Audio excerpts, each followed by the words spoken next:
I'm Aretta Baumgartner, Education Director at the Center for Puppetry Arts. I'm proud to be in charge of one of the 3 tiers of programming at the center, the education program. We also have museum and production in our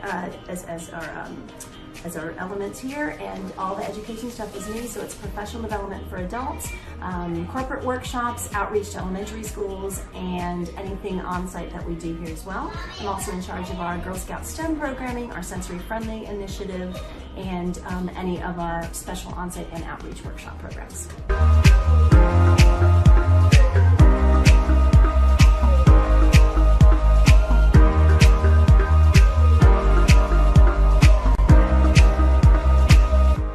My experience shadowing Aretta and the teaching artists at the Center for Puppetry Arts was highly rewarding. I am not entirely sure if I will necessarily pursue puppetry education in my future, but the project did open up my eyes to one of the various branches and career paths one can go with theater. Because of this experience, I've confirmed my love for both working with children and the creative arts. The community at the center felt extraordinarily warm and inviting, and the day-to-day schedule allowed for constant movement and interaction, as opposed to just sitting at a desk all day, which I truly appreciated. Since Aretta has worked with my high school several times in the past, with our musicals, drama camps, and other special events, reaching out to her was quite simple, casual, and friendly. I'm looking forward to going back to the Center for Puppetry Arts in the near future.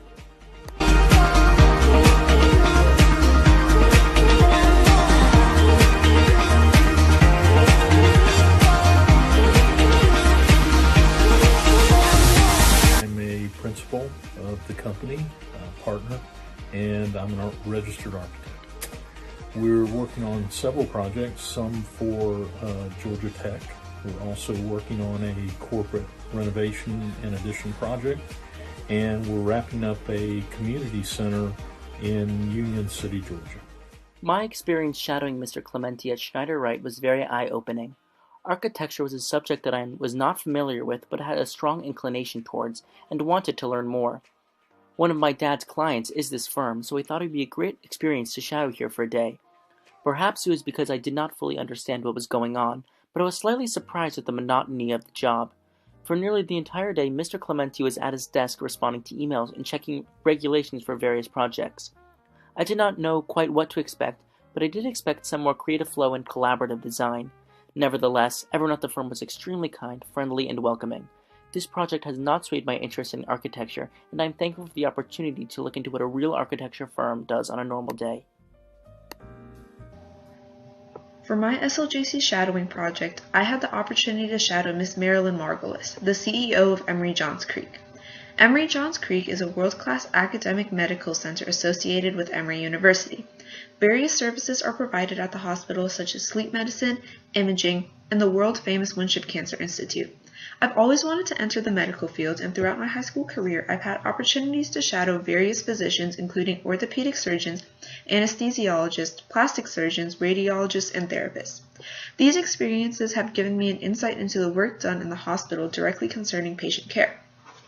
However, I have never thought about what goes on at the administrative end, so when I had the opportunity to shadow Miss Margolis, I took it. I was curious to find out what needs to be done from an administrative standpoint to keep hospitals running. I shadowed Miss Margolis on January 16th. From 8 to 9 a.m., I sat in on a meeting where Miss Margolis met with new employees. She asked for their opinion and feedback about their department and the general function of the hospital. As Miss Margolis explained to me, meetings like these are vital to understanding how the hospital can improve. From 9 to 9:30, I sat in on another meeting. A few people from every department in the hospital meet to discuss any abnormal happenings concerning their patients and cases. It also gives physicians the chance to directly bring any issue up with administration.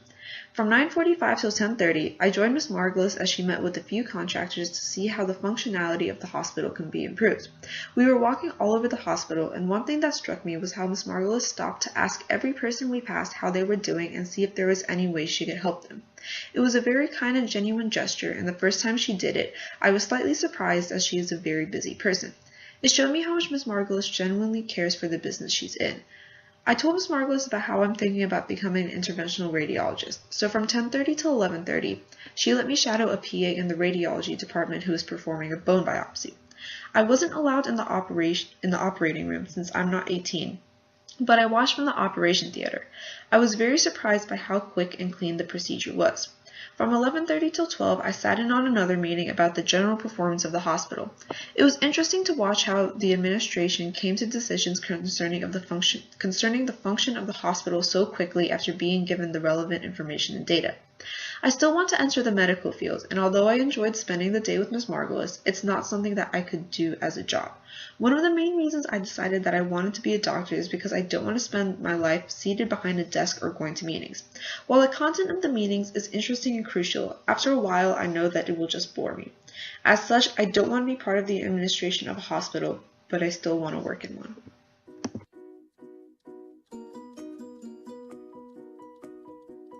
For my Student Leadership Johns Creek project, I shadowed Miss Marilyn Margolis, the CEO of Emory Johns Creek Hospital. I chose to shadow Miss Margolis because I am very interested in pursuing a career in the field of hospital administration, and I believe her work with the community is very important.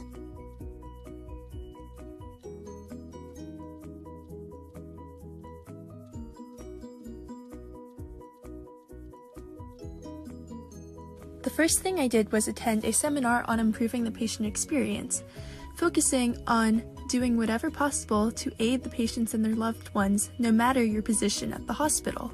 After that, Ms. Margolis and I went straight to Huddle, a meeting with all the department heads that shares the progress the hospital has made and what still needs to be done. Next, we went to Ms. Margolis' office, where we spoke about how her experience as a nurse has led her, as a CEO, to focus on the quality of patient care. Ms. Margolis then gave me a tour of the hospital. Throughout it all, her emphasis on improving the patient experience was clear. She stopped to help every person who needed help along the way. After that, I met with Hannah Henry, the VP of Operations for the hospital. She talked to me about the rough daily time breakdown of a hospital administrator, especially the importance of improving hospital culture. My day at Emory Johns Creek helped me learn a great deal about a career in hospital administration.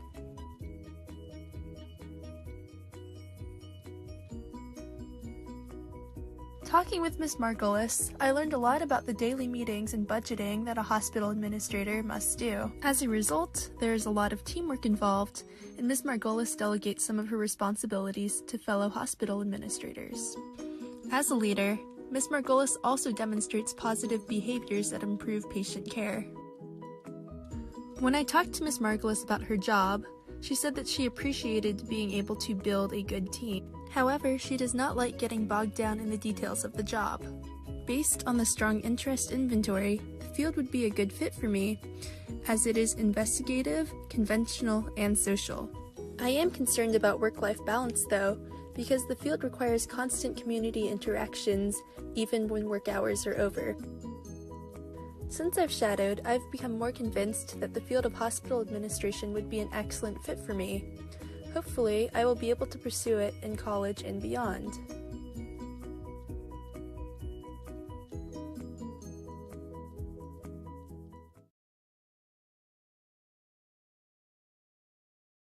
Hello, my name is Ryan Clapper, and on January 3rd and 4th of 2019, I had the opportunity to shadow Jeff Baumblot, who's the VP of Marketing at UPS for Global Customs Brokerage.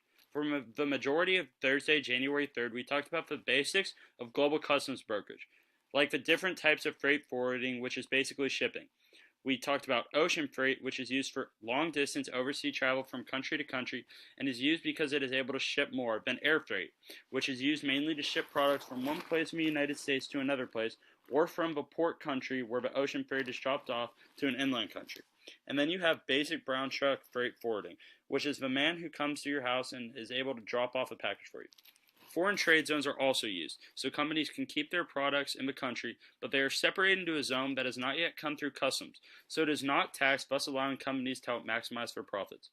Later on Thursday, we participated in a conference call discussing future contracts for UPS with different companies such as Amazon. On Friday, January 4th, I began the day by getting a tour of the office and got to see how connected all different parts of UPS are and the friendships that are being created by coworkers. After this, we participated in a meeting discussing the North American Customs Brokerage Business Report for the year prior to plan how they could perform better in the coming months.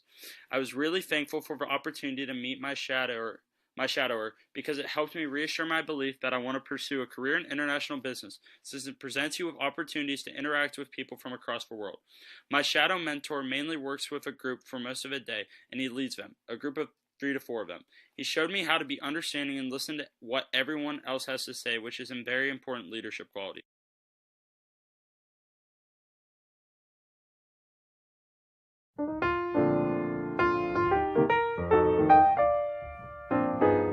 For my student leadership Johns Creek Shadowing Project, I got the privilege of shadowing Kate McLeod, the head of School and Teacher Services at the High. She is the main coordinator of any event the High has with the school, including field trips, private tours, and even proms and dances.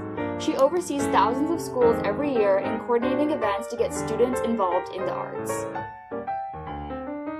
When I arrived at the museum, Ms. McLeod led me to a Dawson group in training that I could additionally shadow in the beginning of the day.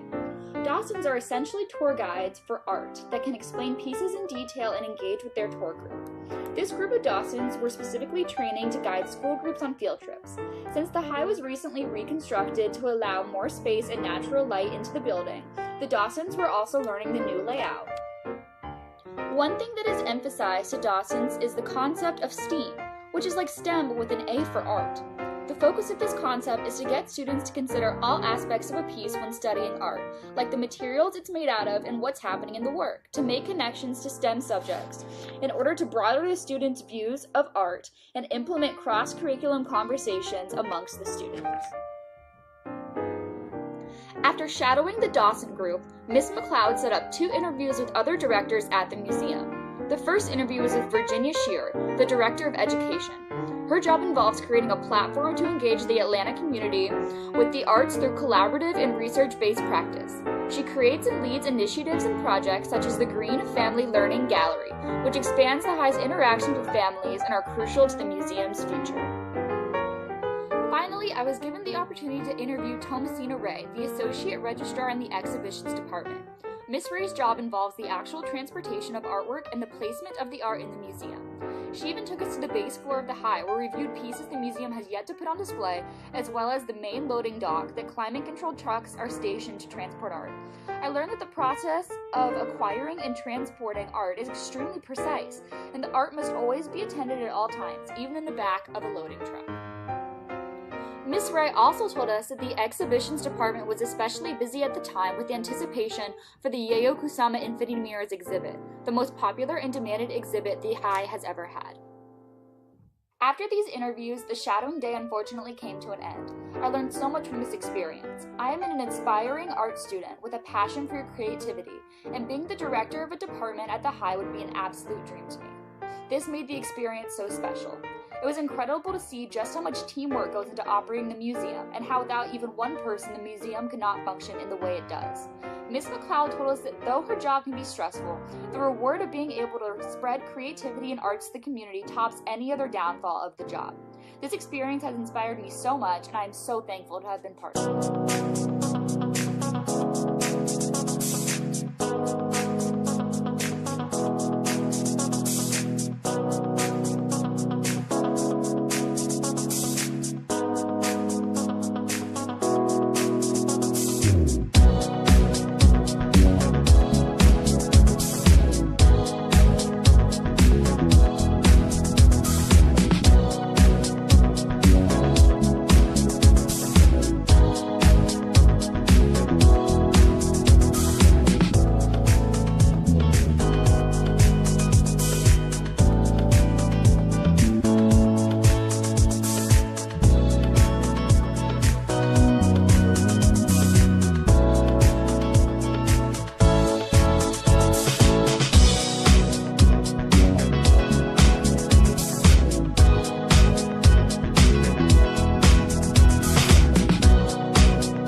My day with a business professional.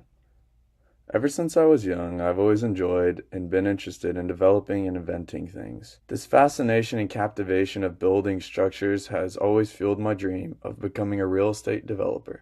When I first heard that I would need to shadow a business professional, it wasn't hard for me to choose the profession I wanted to observe. On January 21st, I had the amazing opportunity to shadow Marty Dugan. Mr. Dugan works for a company called Crossgate Partners. I contacted a man in my neighborhood who I knew worked with Crossgate, and he put me in touch with Mr. Dugan, who was kind enough to have me come shadow him. Crossgate Partners was started in 2002 and is a private real estate and development firm that manages all sorts of projects in and around the Southeast. Mr. Dugan is the operations manager of Crossgate and is in charge of day-to-day responsibilities that are a part of real estate investing and development. I began the day by meeting Mr. Dugan at his office, where we talked briefly about what his job entailed and what we would be doing. That day, Mr. Dugan had to go inspect and check up on 2 of their many buildings in the Atlanta metro area. He explained to me the value of his face-to-face meetings and interactions with their tenants. He told me that his face-to-face meetings and time spent visiting the tenants and buildings was one of his favorite aspects of the job. The first building we went to was in Sewanee, and Mr. Dugan referred to it as the Overlook Building. Upon arrival, it became clear that it really was important to Crossgate Partners that their tenants felt they were receiving quality service. Mr. Dugan went out of his way to introduce himself to a new tenant that had just moved in the building. As property manager, he checked on a few projects within the building, such as decor that had been ordered, and new sitting areas, furniture, and some wallpaper issues. I then had the chance to sit in on and be a part of a meeting between Mr. Dugan and one of Crossgate Partners' local construction contractors, Mark Moeller. Moeller Purcell Construction Company designs, permits, and provides all construction services for Crossgate Partners Atlanta properties. Mr. Dugan was meeting with Mr. Moeller to discuss the potential of turning the building's old, unused, and rather large kitchen into a wellness center. Mr. Moeller explained the importance of risk management and evaluating potential return on investments such as this.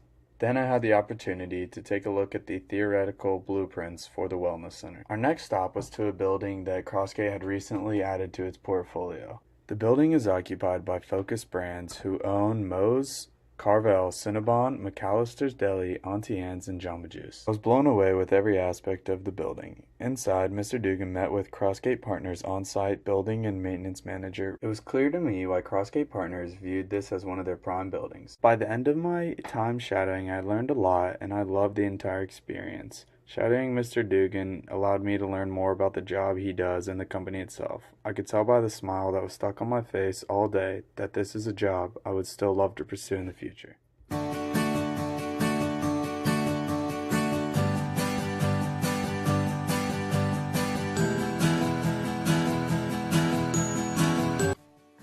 Deloitte is a leading professional services organization working to solve their clients' most complex problems.